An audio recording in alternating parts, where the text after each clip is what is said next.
কি সমস্যা কি তোমার? এমন করে জড়িয়ে ধরতেছো কেন? জড়িয়ে না ধরলে তো তোমার শরীরের সাথে আমার শরীরটা টাচ করবে না। এসব করে কি বোঝাতে চাইছো? এই জন্যই তোমায় জড়িয়ে ধরতেছি, যেন তুমি আমাকে আদর দিতে শুরু করো। তোমার কি মাথা খারাপ নাকি পাগল হয়ে গেছো? তুমি কি করে ভাবলে যে তুমি আমাকে জড়িয়ে ধরলে আমি তোমাকে আদর করতে শুরু করব?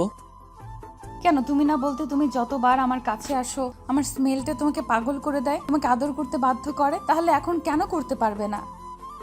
তোমার চিন্তাধারা দেখে আমি অবাক হয়ে যাচ্ছি। তুমি এত কিছু এত সহজে নিতে পারো কি করে? তুমি কি করে ভাবতে পারতেছো যে আমি এত সহজে তোমাকে মেনে নিব? তোমার চিন্তাধারা দেখে আমি অবাক হয়ে যাচ্ছি। কেন এরকম ভাবতেছো কেন? আর অবাক হওয়ার কি আছে? আমি কি এমন করেছি যার জন্য তুমি অবাক হবে? এমন ভাবে বলতেছো যেন আমি খুব বেশি অন্যায় করে ফেলেছি, আর এমন কোনো ক্ষতি করে ফেলেছি যার জন্য তুমি আমাকে একটু আদর করতে পারবে না। আর আমার দিকে ফিরতেছো না কেন? তাকাও না আমার দিকে। দেখো, তোমার সাথে কথা বলার কিংবা কোনো সিন ক্রিয়েট করার মতো কোনো ইচ্ছাই আমার নেই, তাই প্লিজ আমাকে ডিস্টার্ব করো না। তারপর উল্টাপাল্টা কিছু একটা বলে দিলে রাগ করবে, তোমারই খারাপ লাগবে। সেটা কি খুব ভালো হবে বলো? আমি চাই না তোমার সাথে কোনো সিন ক্রিয়েট করতে কিংবা মিসবিহেভ করতে। তুমি খুব ভালো করেই জানো যে আমি মেয়েদের সাথে কোনো রকম মিসবিহেভ করি না। তারপরও কেন বারবার আমাকে এমন করে সেটা করার জন্য বাধ্য করতেছো? এখন আমি তোমার বউ, তুমি যা খুশি আমার সাথে করতে পারো, রোম্যান্স করতে পারো, আদর করতে পারো, তারপর রাগ অভিমান দেখাতে পারো, এমনকি গায়ে হাত তুলতে পারো, কারণ আমি তোমার সেই অধিকারটা আছে। আমি তো তোমাকে বারণ করিনি। আর তাছাড়া সিনক্রেট করার কি আছে? সিনক্রেট করলে করবে, তাতে সমস্যা কি? আমি তো তোমাকে বারণ করিনি। শোনো, তোমার সাথে কথা বলার মুডটা পর্যন্ত আমার নেই, তারপর তুমি কেন এরকম করে বারবার আমার কাছে আসতেছো? কি বোঝাতে চাইছো তুমি? কি বোঝাতে চাইবো? আমার বরটার কাছে আসতে চাইছি। আমার বরটা এরকম করে রাগ দেখাইতেছে কেন? আমি তো সেটাই বুঝতে পারতেছি না। আমাকে বলো, আমি কি কোনো অন্যায় করেছি যার জন্য তুমি এমন করে রাগ করে আছো? নাকি তোমার এই বিয়েতে কোনো মত ছিল না? বলো। এত কিছুর পরও মনে হচ্ছে তুমি কি করেছো? তোমার কোনো অন্যায় ছিল কিনা? তাছাড়া তুমি কি করেছো? আর তোমাকে কি করে ভাবতেছো যে এত কিছুর পরে তোমাকে আমি এত সহজে মেনে নিব? আর কি বলতেছো আমার বিয়েতে মত ছিল কিনা? মত থাকবে কি করে, যেখানে তোমার সাথে আমার কোনো সম্পর্কই ছিল না, কোনো যোগাযোগই ছিল না। সেখানে হুটহাট করে কেমন করে ফিরে আসলে, আমাকে বিয়ে করার জন্য উঠে পড়ে লাগলে। তাহলে তোমাকে বিয়ে করার জন্য আমি কি করে প্রস্তুত থাকবো বলো? তাহলেই ভাবো আমি তোমাকে কতটা ভালোবাসি। তুমি এইটুকু তো বুঝতে পারো যে আমি তোমাকে ভালোবাসি, তাহলে কেন আমাকে দূরে সরিয়ে দিতে চাও? জান, প্লিজ একটা বার আমার দিকে তাকাও না। আর এরকম করে বলতেছো কেন? আমি তো তোমাকে কাছে পেতে চাই, ওই জন্য তো তোমাকে এমন করে কাছে টেনে নিলাম। তাহলে তুমি কেন এরকম করে বলতেছো বলো? এরপরও তোমার মনে হয়েছে এরকম করে কেন বলি? আসলে কি বলো তো, তুমি আমার সাথে অন্যায় করতে করতে অন্যায়টা এখন এরকম হয়ে দাঁড়িয়েছে যে অন্যায়টাকে আর অন্যায় বলে মনে হয় না। আমি কি এমন অন্যায় করেছি যার জন্য তুমি বলতেছো যে আমার দ্বারা অন্যায় হয়েছে, যার জন্য রাগ করে আছো? আমাকে বলো, আমি সেটা সূত্রে নেব। আমার জানা মতো আমি তো কোনো অন্যায় করিনি, তাহলে তুমি এসব বলতেছো কেন? তোমার মনে হয় না যে তুমি কোনো অন্যায় করেছো কিংবা তোমার দ্বারা কোনো অন্যায় হয়ে গেছে? ঠিকই ধরেছো, অন্যায় তো তোমার রক্তে মিশে গেছে। আর রাগ অভিমান জেদ এগুলো তো তোমার প্রতিদিনের একটা রুটিন হয়ে গেছিল। আর তুমি কি ভাবো যে আমি তোমাকে এত সহজে মাফ করে দিব আর আমি সব ভুলে গেছি? আরে বাবা, কি হয়েছে? আর কি জন্য তুমি এত রাগ করে আছো সেটা তো বলবে। তা না বলে এরকম রাগ অভিমান দেখাচ্ছ, কি হয়েছে আমাকে বলো। কি হয়েছে তাই না? এত সুন্দর করে রাগ অভিমান দেখিয়ে মিথ্যে একটা ঘটনা সাজিয়ে আমার সাথে ব্রেকআপ করে দিয়ে তারপর যা ইচ্ছে তাই বলে অপমান করে সবার সামনে দিয়ে চলে গেলে। তারপর যখন কথা বলতে যাচ্ছিলাম বারবার সিন ক্রিয়েট করতেছিলে, এমন করতেছিলে যেন আমি কোনো অপরাধী। তোমার সাথে এমন কোনো অন্যায় করেছি তুমি আমার মুখটা পর্যন্ত দেখতে চাও না। তোমার এরকম দ্বারা বিহেভিয়ারে আমি ভুলে গেছিলাম যে আমাদের মাঝে একটা সময় রিলেশন ছিল, আর আমি তোমাকে এত বেশি ভালোবাসতাম যার জন্য এরকম করে আমাকে সবার সামনে সেদিন অপমান করেছিলে। আর কি জন্য আমার সাথে ব্রেকআপ করেছিলে একটু জানতে পারি? বাবু, তুমি এই বিষয় নিয়ে এখনো রাগ করে আছো? আর তাছাড়া আমি তো দেখো ভুল করে ওরকম একটা কাজ করে ফেলেছিলাম। আমি কি জানতাম নাকি যে ওইটা তোমার ফ্রেন্ড ছিল? ও হঠাৎ করে তোমাকে ওই দিন হাক করেছিল। আর তারপর এমন করে তোমরা রিক্সায় ঘুরছিলা যার জন্য আমার বান্ধবীগুলো, আমার ক্লাসমেট গুলো সবাই বলতেছিল যে তোমাদের মাঝে রিলেশন আছে। ওই জন্যই ভয় পেয়ে গিয়েছিলাম, ভেবেছিলাম সত্যি হয়তো তুমি আমাকে ভালোবাসো না, আমার সাথে টাইম পাস করেছো। আর তাই সিদ্ধান্ত নিয়ে নিলে আমার সাথে রিলেশন রাখবে না, আমার সাথে ব্রেকআপ করে দিবে, তাই তো? এত বাজে আর নিচু চিন্তাধারা তোমার মাথায় আসে কোথা থেকে? আমি তো সেটাই ভাবতে পারতেছি না। তোমার চিন্তাধারা দেখে আমি অবাক হয়ে যাচ্ছি। আমি কিনা নিজে থেকে তোমার সাথে রিলেশনে গেছিলাম, তোমার জন্য কান্না পর্যন্ত করেছি। একটা দিন তুমি আমার সাথে কথা না বললে আমার মনের অবস্থা কি হতো তুমি বুঝতে পারোনি। মাহিনের কথাতে মিম মাথা নিচু করে রইল। তখনও একটা তাচ্ছিল্যের হাসি দিয়ে বলল, আর কি চাই? কি জন্য আমার লাইফে আসছো? যেটুকু বাকি আছে সেটুকু জ্বালিয়ে পুড়িয়ে দিতে আসছো তো? এর থেকে তুমি আমাকে এক বোতল বিষ এনে খেয়ে মরে যেতে বললে আমি সেটাও করে নিতাম। আমার লাইফ থেকে চলে যাওয়ার পর তো পুরো 1.5 বছর আমি কিভাবে থেকেছি, কিভাবে যন্ত্রণার মধ্য দিয়ে কেটেছে সেটা শুধু আমি জানি। তারপর তুমি কি করলে? আবার ফেরত আসলে কেন আমার লাইফে? বাবু তুমি এমন করে বলতেছো কেন? আমি কি জানতাম যে তুমি কষ্ট পাইতেছো? আমি যখন জানতে পেরেছি এটা তোমার ফ্রেন্ড ছিল, তখন থেকে আমার ভেতর অনুশোচনা কাজ করছিল। তাই আর কোনো উপায় না পেয়ে আমি তোমার লাইফে ব্যাক করতে চেয়েছিলাম, কিন্তু তুমি তো আমার উপরে রেগেছিলে। ওই জন্যই ভেবেছিলাম যে যদি বিয়েটা করে নিই তাহলে হয়তো আমাদের রাগ অভিমানটা কিছুদিন থাকলেও একটা সময় তুমি আমার উপর রাগ করে থাকতে পারবে না, ঠিকই আমাকে একটা সময় মেনে নেবে। তোমার চিন্তাধারা এরকম কেন? সব সময় অন্যায় তুমি করবে, অপরাধ তুমি করবে, রাগ অভিমান তুমি দেখাবে, আবার সেটা এত সহজে মাফ পেয়ে যাবে। শোনো, সব ভুলেন না এত সহজে ক্ষমা হয় না। আর তুমি এত সহজে আমার থেকে মাফ পেয়ে যাবে? কখনো না। তুমি নিজে ব্রেকআপ করেছো, তারপর যখন জানতে পারলে যে আমি এরকম কিছু করিনি, তখন তোমার ভালোবাসাটা উতলে উঠলো, তাই না?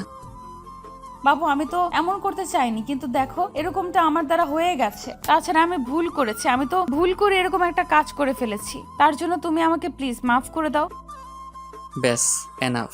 অনেক কিছুই তুমি ভুল করে করো। তোমাকে রিলেশনের মাঝখানে বারবার বুঝিয়েছিলাম কোনো কিছু না জেনে কারো বিপক্ষে এরকম উল্টাপাল্টা চিন্তাভাবনা কিংবা উল্টাপাল্টা মন্তব্য করা ঠিক না, কিন্তু তুমি সেটা না জেনে না শুনে এমনভাবে আমাকে ভুল বুঝেছো যার জন্য দূরে সরে গেছিলে। তাহলে এখন আসছো কেন? বললামই তো তুমি ভালো আছো, আমি ভালো নেই। আর আমি তোমাকে ছাড়া থাকতে পারছিলাম না, বুঝতে পারছিলাম যে আমরা দূরে থাকতে পারবো না। আমরা এক না হলে তুমি যেমন কষ্ট পাবে, তেমনি আমিও তোমাকে ছাড়া দূরে থাকতে পারবো না। অনেক বেশি খারাপ যন্ত্রণা হবে আমার, কারণ আমি তোমাকে যতটুকু ভালোবাসতে পারবো অন্য কেউ ততটুকু ভালোবাসতে পারবে না। ওই জন্যই আমি তোমার কাছে এসেছি। আর এখন তুমি এরকম করে বলতেছো? আমি তো জানতাম যে তুমি তার 1 মাস পরে জানতে পেরেছিলে যে ওইটা আমার ফ্রেন্ড ছিল, আর সবটা জানার পর চুপ করেছিলে কেন? তখন তোমার ভালোবাসাটা কি হয়েছিল? এত বেশি ভালোবাসতে যে ভালোবাসাটা তখন হয়ে গিয়েছিল মেনে নিতে পারতেছিলে না, তাই না? ভেবেছিলে অন্য কারোর সাথে ভালো থাকতে পারবে, আর এই ছেলেটা তো তোমাকে ভালোবাসে। 1 মাস পরেই জানতে, আর যদি তোমার মধ্যে কোনো অনুশোচনা কাজ করতো তাহলে তুমি ঠিকই আমার কাছে ফিরে আসার চেষ্টা করতে। 1.5 বছর পর তোমার এমন কি হলো যার জন্য এখন ফিরে আসতে হচ্ছে? মাহিনের কথায় মিম মাথা নিচু করে রইল। ওর বুঝতে বাকি রইল না যে মিম সবটা জেনে গেছে। তারপরও চুপ করেছিল মিম, যার জন্য মাহিনের খারাপ লেগেছিল। মাহিন সবটা জানার পর ওর কাছে ব্যাক আসতে চাইছে না, কিন্তু 1.5 বছর পর কি এমন হলো যার জন্য আবার ওর লাইফে ব্যাক আসতে চাইছে, তারপর এরকম রিলেশনে জড়ানোর চেষ্টা করছে। তাই মাহিনের খুব খারাপ লাগলো বিষয়টা জেনে। তাইও বলতে লাগলো, এখন যে দেখলে যে কেউ তোমাকে ভালোবাসতেছে না, তোমার কাছে আসতেছে না, তো সেই তো আবার এরকম ভালোবাসার নাটক শুরু করে দিলে। তুমি কি ভাবো এইগুলো করলেই আমি তোমাকে মেনে নিব? কখনোই না। আর তুমি আমার থেকে কোনো ভালোবাসা পাবে না, যা হওয়ার হয়ে গেছে। যে ভুলটা তুমি করে ফেলেছো সেটা আর কখনো শুধরে নিতে পারবে না। এখন তুমি চাইলেও আমার কাছে এসে আমার ভালোবাসাটা পাবে না, কারণ আমাকে বোঝার চেষ্টাই করনি।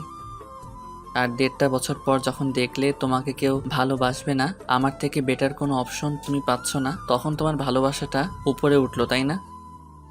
মাহিনের কথাতে মিম মাথা নিচু করে রইল। তখনও একটু তাচ্ছিল্যের হাসি দিয়ে তারপরে বিছানায় এসে বেড়ে শুয়ে পড়ল।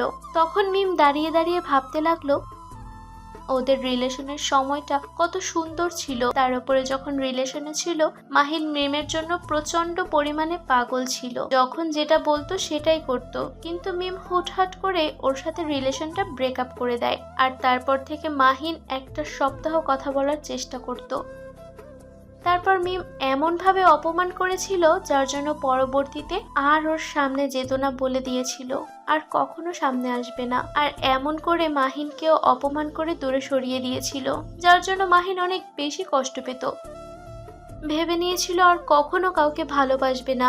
তাই নিজে থেকেই দূরে সরে যাওয়ার চেষ্টা করেছিল, কিন্তু 1.5 বছর পর মাহিনের শূন্যতা অনুভব করতে পারছিল, কারণ মাহিন ওকে প্রচন্ড পরিমাণে ভালোবাসতো। তাই আর কোনো উপায় না পেয়ে তখন মাহিনের লাইফে ব্যাক করতে চায়, কিন্তু মাহিন তখন আর ওকে ফিরিয়ে নেবে না বলে। মিম তখন মাহিনের আম্মুর সাথে কথা বলে, আর শেষ পর্যন্ত তখন মাহিনের আম্মু সবটা জানার পর বলে যে ওর আব্বু আম্মুকে নিয়ে দেখা করতে। মিম ওর আব্বু আম্মুকে নিয়ে বাসায় আসে, আর আব্বু আম্মু যখন মাহিনের সাথে মিমের বিয়েটা ঠিক করে তখন মাহিন বারণ করতেছিল বিয়েটা করবে না, কিন্তু ওর কোনো কথাই কেউ শোনেনি। তারপর মিম প্রচন্ড পরিমাণে কান্নাকাটি করেছিল, আব্বু আম্মুকে রিকোয়েস্ট করেছিল ওর সাথে বিয়েটা দেওয়ার জন্য।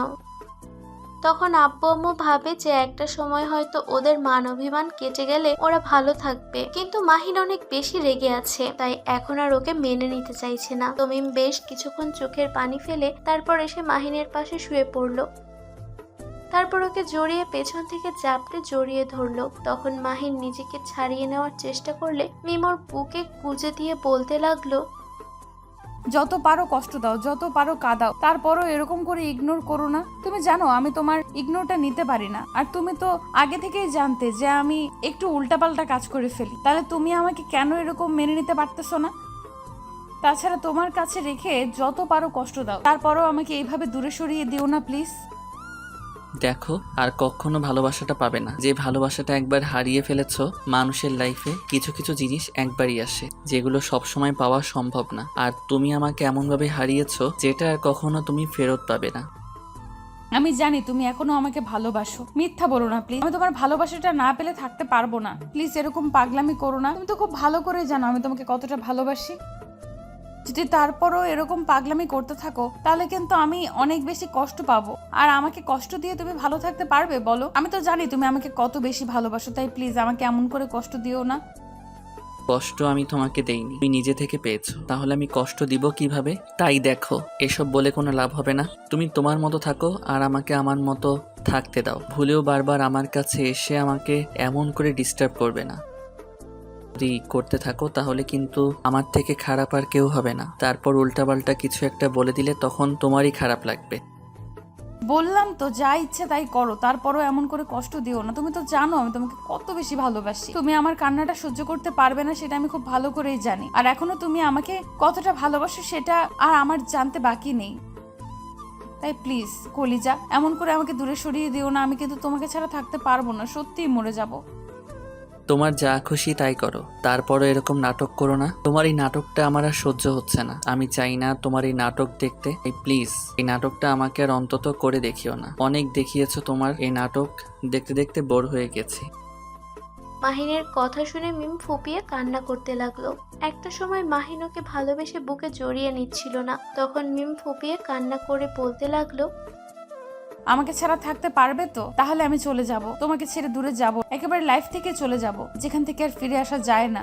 অনেক বেশি অন্যায় করেছি তো, তুমি জানতে আমি একটু ভুলভাল কাজ করে ফেলি, তাহলে তুমি মেনে নিতেছো না কেন? অন্যায় করেছি তার জন্য শাস্তি দাও, তারপরে ওরকম করে দূরে সরিয়ে দিও না। আমি কি খুব বেশি বাজে কাজ করে ফেলেছি? হ্যাঁ আমি অন্যায় করেছি, তার জন্য মারো বকো, তারপরেও একটু বুকে জড়িয়ে নাও, তারপরেও এমন করে দূরে সরিয়ে দিও না, তাহলে আমি সত্যিই মরে যাব।